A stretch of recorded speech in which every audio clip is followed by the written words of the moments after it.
जय Hind all my dear students. आपका इस प्लेटफॉर्म पे स्वागत है और मैं आशा करता हूँ आप कुछ ना कुछ नया ज़रूर सीख रहे होंगे। मैं इसी होप से आपके साथ रोज़ जुड़ता हूँ। मेरा यही मानना है कि आप कुछ तो कुछ नया सीख रहे होंगे। स्पेशली जो डिफेंस एस्पिरेंट है उनके लिए तो ये सोने पे सुहागा वाला सिस्टम चल रहा है, जो कि डेली में एनडीए डिफेंस एग्ज़ाम बेसिकली मैं लेके आ रहा हूँ करंट अफेयर, और उसके साथ स्टैटिक जो कि हम बोल सकते हैं बायोलॉजी से रिलेटेड है। तो बस आपसे यही थोड़ी सी गुजारिश रहेगी, ज़्यादा से ज़्यादा शेयर एंड फॉरवर्ड कीजिए जिससे हमसे और बच्चे जुड़े। अभी जुड़ रहे हैं, मैं चाहता हूँ और जल्दी से जल्दी ज़्यादा बच्चे जुड़े जो कि इस प्लेटफॉर्म का फ़ायदा उठा सके।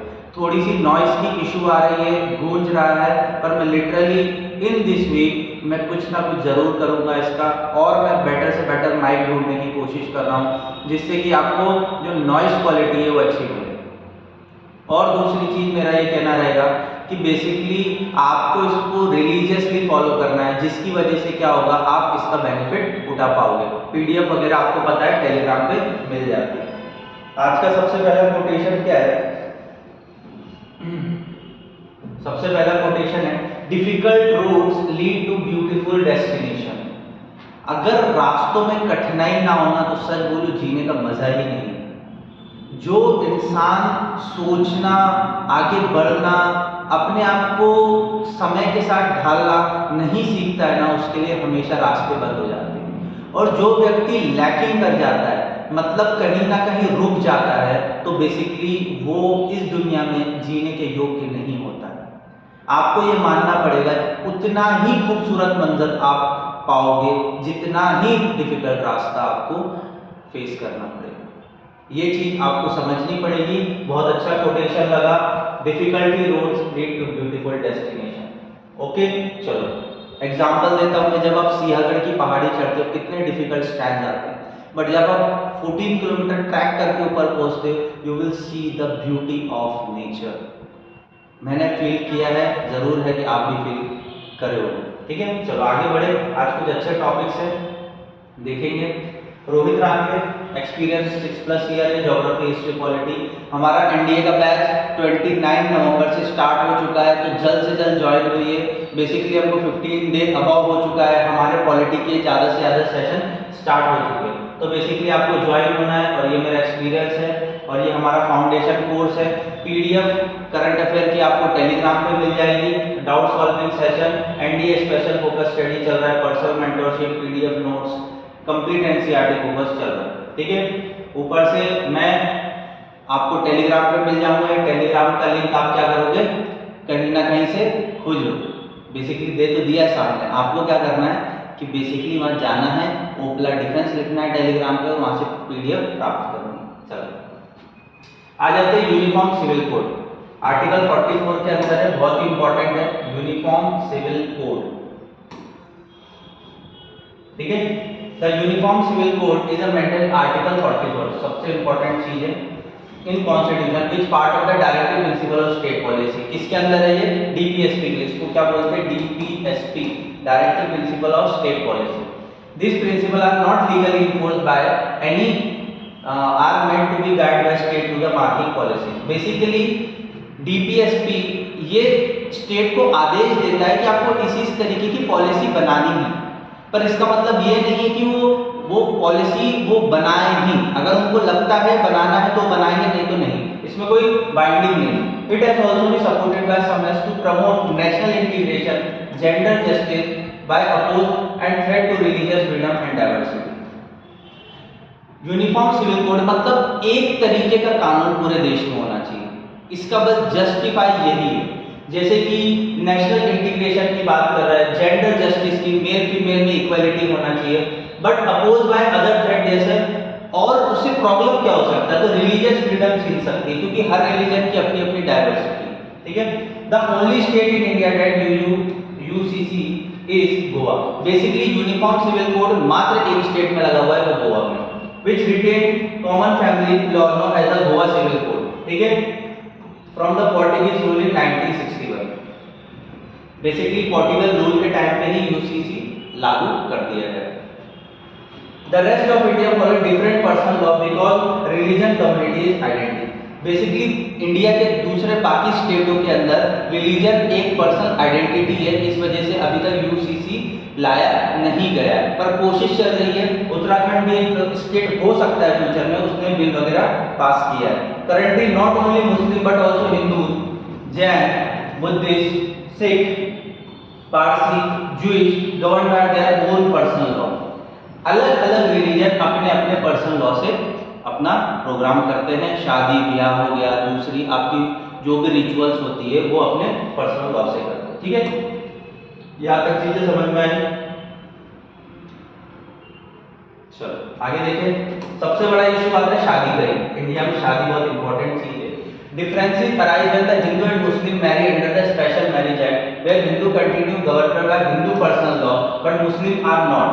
बेसिकली हम जो है स्पेशल मैरिज एक्ट के थ्रू शादी करते हैं, हिंदू पर्सनल लॉ बेसिकली उसके अंदर हम शादी करते हैं हिंदू, बट मुस्लिम का उनका वही शरिया लॉ चलता है। ठीक है, तो अभी तक हमने फ्रीडम दे के रखी क्योंकि हमारा कॉन्स्टिट्यूशन क्या है, डाइवर्सिफाई। हमारा कॉन्स्टिट्यूशन क्या है, डाइवर्सिफाई, सबको अपने अपने मतलब कम्युनिटी का या अपने रिलीजन का रिचुअल्स फॉलो करने का पूरा अधिकार दिया हुआ है। ठीक है, तो बेनिफिट क्या, what are the benefit of UC? National integration and secularism. Basically UCC का बेनिफिट मतलब यूनिफॉर्म सिविल कोड का बेनिफिट आपको मिलेगा। नेशनल इंटीग्रेशन मतलब एकता, सेक्युलरिज्म मतलब भाईचारा बना रहेगा। UGC could promote national integrity and secularism by the creating a common identity, sense of the belonging among all citizens. आज भी मैं इंडिया के अंदर देखता हूँ सबसे पहले लोगों की उनकी कास्ट इंपॉर्टेंट है, उनकी भाषा इंपॉर्टेंट है, उनका रिलीजन इंपॉर्टेंट है, नेशन तो बहुत लास्ट में आता है उनके लिए। ठीक है, तो मेरा यही मानना है और आगे की जो यूथ है उनको यूसीसी के बारे में पता होना चाहिए कि हमारे देश में ऐसा भी कोई कानून आ सकता है जिसके वजह से जात पात रिलीजन हम क्या कर सकते हैं, वो सेकंड प्रायोरिटी होगी, हमारे लिए नेशन हमेशा फर्स्ट होगा। ठीक है, चलो जेंडर जस्टिस एंड इक्वलिटी मिलेगा अगर मतलब बेनिफिट अगर लागू हो जाए तो। UCC could ensure gender justice equality by the removing the discrimination oppression face by the women, मतलब इक्वल राइट्स मिलेंगे फिर मेन वुमेन्स को। एक केस है Shayara Bano versus Union of India 2017 में हुआ था। The Supreme Court declared that practice of triple तलाक as a unconstitutional violation of the dignity और इक्वलिटी ऑफ मुस्लिम वुमेन। अगर कोई व्यक्ति तलाक तलाक तलाक 3 बार बोल दे, पर ये एक बिद्दत का टाइम होता है। ठीक है, आप अगर फर्स्ट तलाक बोल रहे हो उसको आपको करीब करीब 6 महीने का टाइम देना पड़ता है। ये एक वार्निंग की तरह होता है कि भाई आगे सोच लो। अगर फिर दूसरा अगर उसने तलाक दे दिया मतलब तलाक बोल दिया, उसके बाद भी आपको समय मिलेगा, उसके बाद भी आपको समय मिलेगा। ऐसा नहीं कि तलाक तलाक तलाक 3 बार एक बार बोल दिया बस हो गया तलाक, ऐसा नहीं है। एक बिद्दत का टाइम होता है, वो बिद्दत के टाइम के बाद जब उसने थर्ड तलाक बोला तो क्या होगा, तलाक हो जाएगा। ठीक है, इट्स अ ओरली प्रैक्टिस। ठीक है, तो कहीं ना कहीं Shayara Bano versus Union of the India case में देखा गया कि ट्रिपल तलाक अनकॉन्स्टिट्यूशनल है क्योंकि ये वायलेट कर रहा है डिग्निटी इक्वलिटी ऑफ मुस्लिम का। It also recommend that the parliament should enact a law to regulate Muslim marriage and divorce.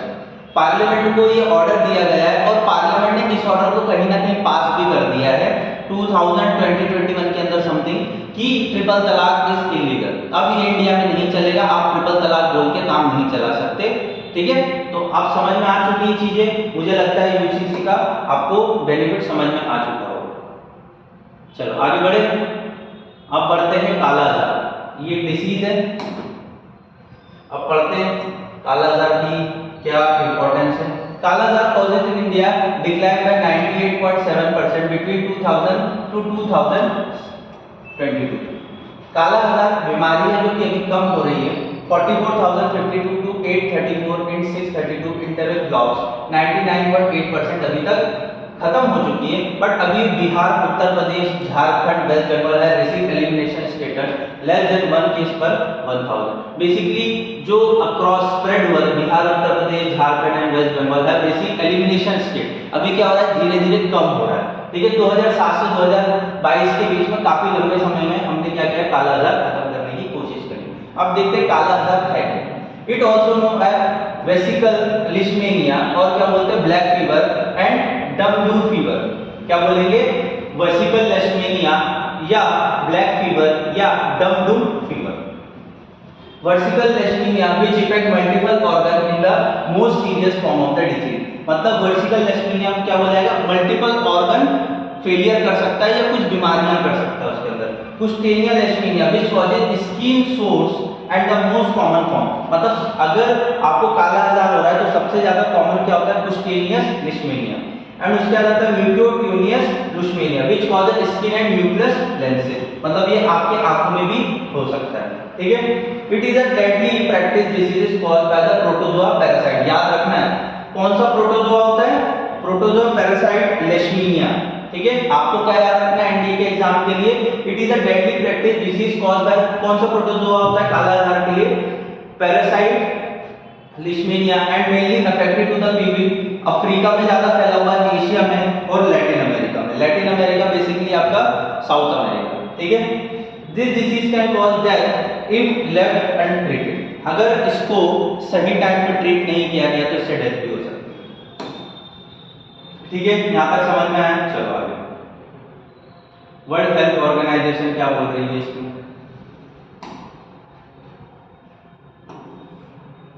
According to WHO, काला आजार is the second deadliest practicing disease in the world, parasitic disease in the world. And November 2002, about 89% global cases are reported 8 countries। कौन-कौन सी countries में? Brazil, europaea, Ethiopia, India, Kenya, Somalia, south Africa, Sudan, ठीक है। Basically ये ज्यादा फैलने वाली जो बोल सकते काला आजार जो है वो ज्यादा फैलता है। क्यों फैलता है? बेसिकली आप देख सकते हो बहुत dense populated country, Brazil, Eritrea, Ethiopia, India, Kenya, Somalia, South Sudan और Sudan. India contribute about 11.5% total cases of kala azar globally. Basically 11.5% India में ही केसेस मिलते हैं। साइन और सिम्टम्स क्या है? फीवर होगा, वेट लॉस होगा, एनीमिया होगा, मतलब एकदम वीकनेस लगने लगेगा, enlargement of the liver and spleen. Basically liver को ज्यादा इफेक्ट करता है।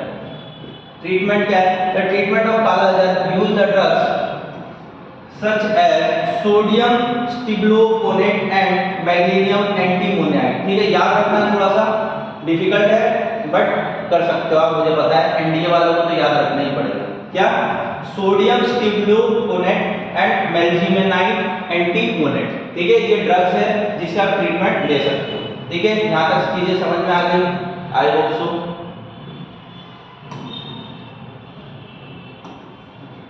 WHO new roadmap of 2021 to 30 to prevent, control, eliminate, eradicate at the 20 degrees temperate declared tropical disease by 2030। Basically काला आजार को 2030 तक खत्म करने का टारगेट है।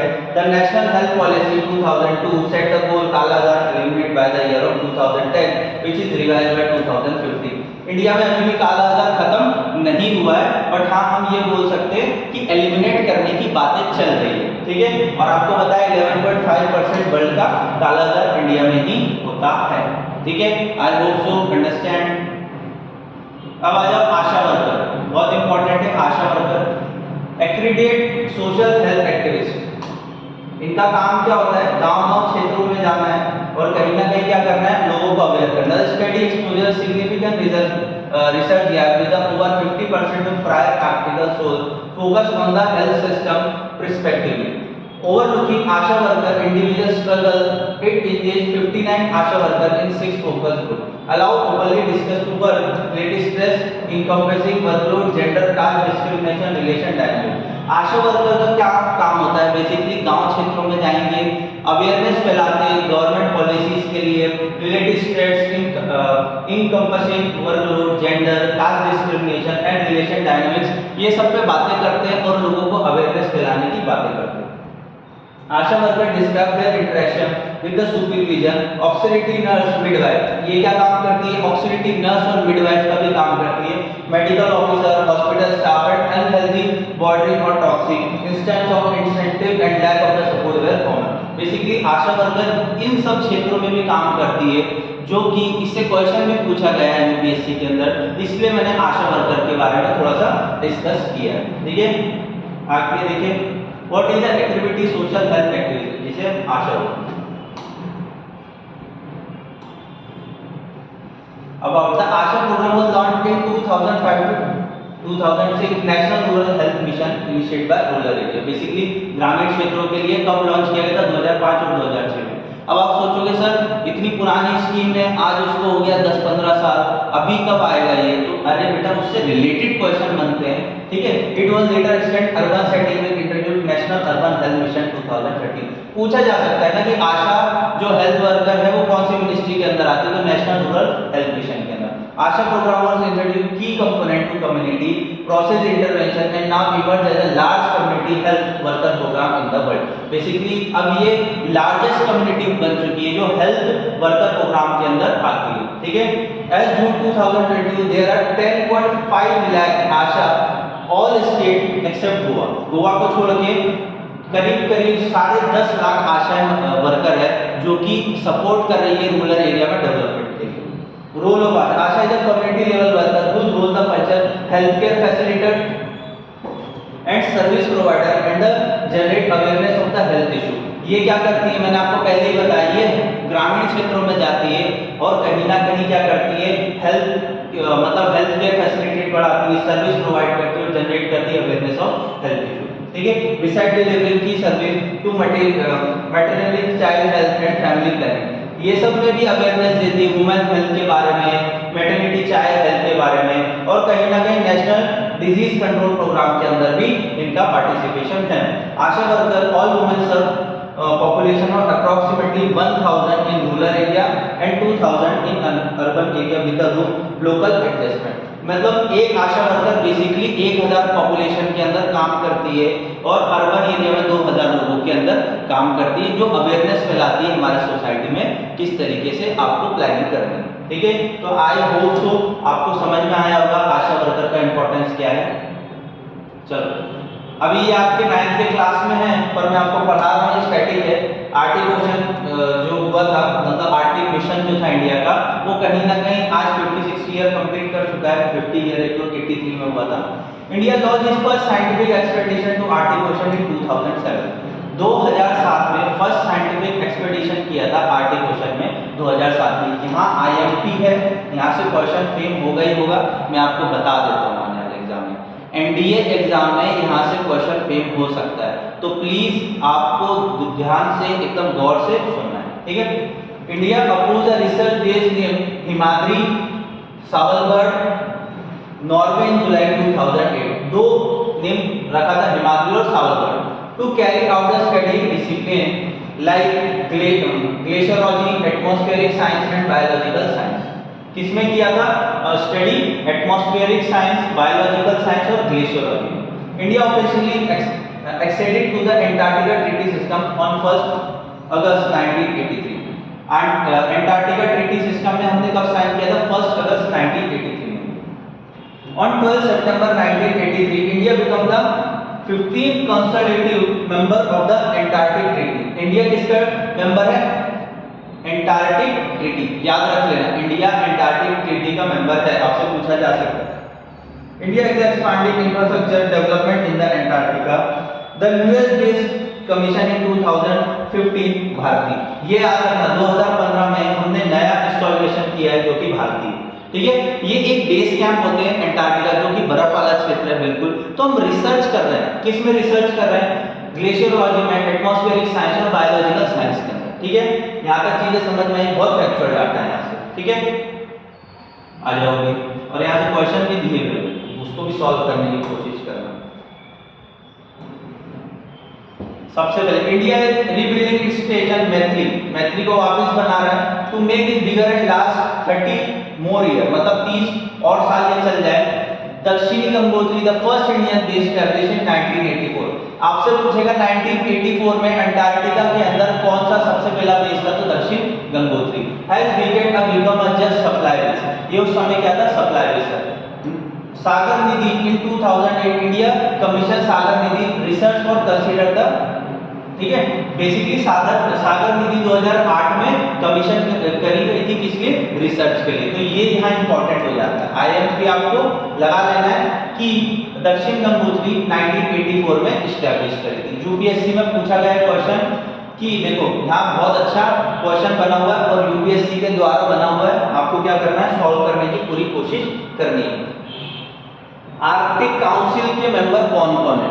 डेनमार्क है, जापान है, रशिया फेडरेशन है, यूके है और यूनाइटेड स्टेट ऑफ अमेरिका है। तो प्लीज अगर इसको आप मुझे कमेंट में करोगे तो मुझे बहुत ज़्यादा खुशी होगी। ये क्वेश्चन आप अच्छे से देख सकते हो, पॉज करके पढ़ो और आपको क्या करना है, इसका जवाब देना है। ओके, चलो आगे बढ़े। Nutrition in the living organism NDA वालों के लिए है। मैंने स्पेशली एनसीईआरटी को फोकस रखते हुए 10th एनसीईआरटी का फोकस रखा हुआ है। अपकमिंग एनडीए एग्जाम के लिए मैं ये न्यूट्रिशन पढ़ा रहा हूँ। Nutrition process by which we obtain a consume food that is necessary for growth and overall health. Nutrition हमारी बॉडी के लिए कहीं ना कहीं ओवरऑल हेल्थ के लिए इंपॉर्टेंट होते हैं। अब हम पढ़ेंगे किस किस प्रकार के न्यूट्रिशन होते हैं। सबसे पहले ऑटोट्रॉफिक मोड होता है न्यूट्रिशन का और होता है हेटेरोट्रॉफिक मोड। ठीक है, ये दोनों कहीं ना कहीं मोड है न्यूट्रिशन के, where organism consume other living organism और organic matter for nutrition. Basically other जो लिविंग ऑर्गेनिज्म है वो अलग अलग तरीके से न्यूट्रिशन को लेने की कोशिश करते हैं। ठीक है, सबसे पहले ऑटोट्रॉफिक न्यूट्रिशन, आराम से शांति से पढ़ना है, एनडीए के लिए इंपॉर्टेंट है न्यूट्रिशन। मैं एक एक टॉपिक उठा रहा हूँ बायोलॉजी का और आपको कवर कराने की कोशिश कर रहा हूँ। In the autotrophic mode organism produce food their own by using common inorganic material.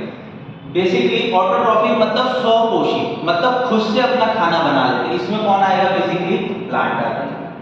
भाई ह्यूमन तो अपना खाना खुद नहीं बना सकता है, तो इनको क्या क्या चाहिए? वाटर चाहिए, कार्बन डाइऑक्साइड चाहिए और लाइट चाहिए, जिससे कि वो क्लोरोफिल बना सके। आपको ये याद रखना है, ऑटोट्रॉफिक न्यूट्रिशन और क्या बोला है? Heterotrophic nutrition. ये दो तरीके की न्यूट्रिशन है जो कि लिविंग ऑर्गेनिजम्स के अंदर पाए जाते हैं। In other term, photosynthesis process through which light energy transform into food.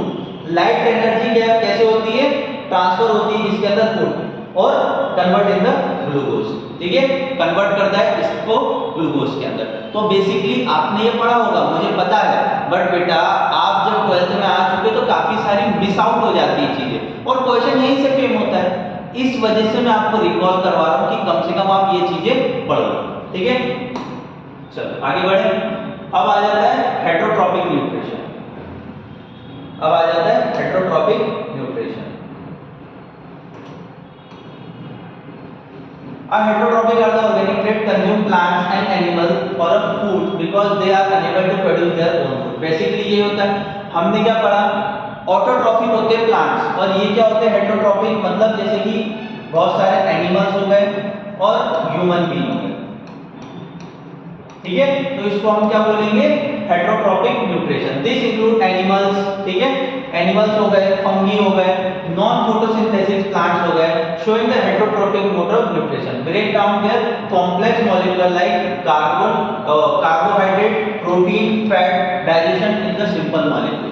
Basically जो हेटेरोट्रॉपिक न्यूट्रिशन होते हैं जिसके अंदर animal, fungi, non photosynthesis plant आते हैं, वो कैसे अपना न्यूट्रिशन ब्रेक डाउन करते हैं? कार्बोहाइड्रेट, प्रोटीन और फैट के थ्रू विद द डाइजेशन। देखिए यहाँ तक चीजें समझ में आ गई। कौन कौन से कंपोनेंट होते हैं न्यूट्रिशन के लिए? जैसे कि माइक्रो न्यूट्रिशन, कार्बोहाइड्रेट, प्रोटीन और फैट, और उसके बाद आपको क्या चाहिए? वाटर चाहिए, मिनरल चाहिए, फाइबर चाहिए और विटामिन चाहिए।